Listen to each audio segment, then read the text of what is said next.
Estamos aqui a ponto de iniciar nuestra tarde de milagros e eu estou recebendo aqui comigo a la senhora, como se chama usted? Senhora Ana. Acérquese mais, por favor, senhor camarógrafo.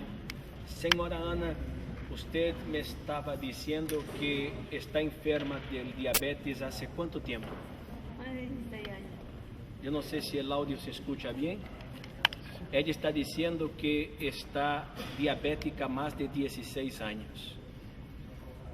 E usted tuvo por causa do diabetes uma complicação no pé.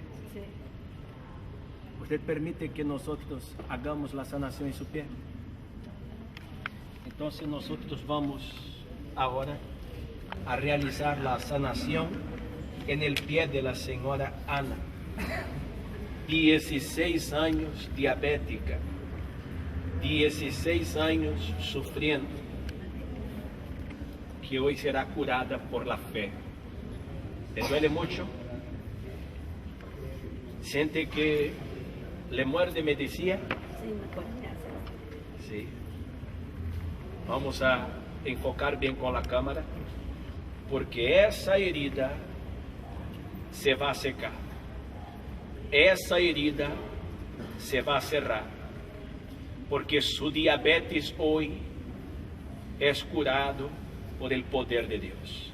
El poder del Espírito Santo en esta água cauteriza esta herida e lhe traz sanidade e recuperação total e completa, en el nombre de Jesus. Reciba a cura por el poder del Espírito Santo. Reciba a cura divina en el nombre de Jesús. Por el poder de Dios, yo le declaro sanada. La señora Ana, hace algunos días atrás, llegó aquí a la iglesia con el pie mal. Su pie estaba en pura llaga. El pie diabético, ¿es eso lo que usted tenía, señora? Nosotros hicimos la oración, determinamos la cura divina para la señora Ana y vamos ahora a ver la obra de Dios en su pie. Lo que Dios ha hecho en el pie de la señora Ana es algo que solo Dios es quien puede hacer. Eu não sei se todos os televidentes que estão vendo o programa já han visto um paciente com o pé diabético, porque isso cria uma llaga profunda, duele, inflama, é um problema, mas para Deus não há problema que não tenha solução. Vamos a ver agora como está o pé de la señora Ana.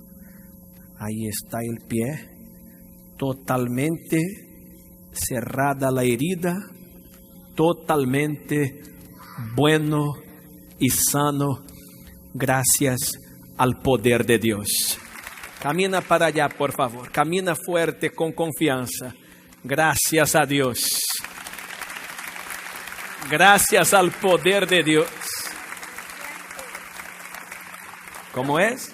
Los vecinos me decían, y la vecina, el pie ya no tiene cura. Me dice, ya te lo van a cortar porque tú tienes gangrena. Y yo... Decían que se iba a cortar el pie porque tenía gangrena. Y la fe fue tan grande. Yo puse la fe en mi pastor. La fe en Jesús. El pastor solo oró y determinó la victoria. No tuvo que cortar el pie con gangrena. Jesús curó la gangrena. Jesús le dio pies buenos y sanos y está aquí emocionada con lágrimas contando la obra de Dios en su vida. Jesús está vivo y haciendo maravillas hoy en medio de nosotros. Va en paz, Señor. Una lucha tan grande. Porque a casi los 10 meses se me vino a curar mis pies. Estuvo 10 meses así, 10 meses. mas Jesús la curó. Yo venía aquí a la iglesia, venía sin puntillas y el pie se me estaba virando. Pisaba de puntilla en Sí. el pie. Ahora ya está el pie bueno y sano. Va en paz, Señora. Gracias. Gracias a Dios.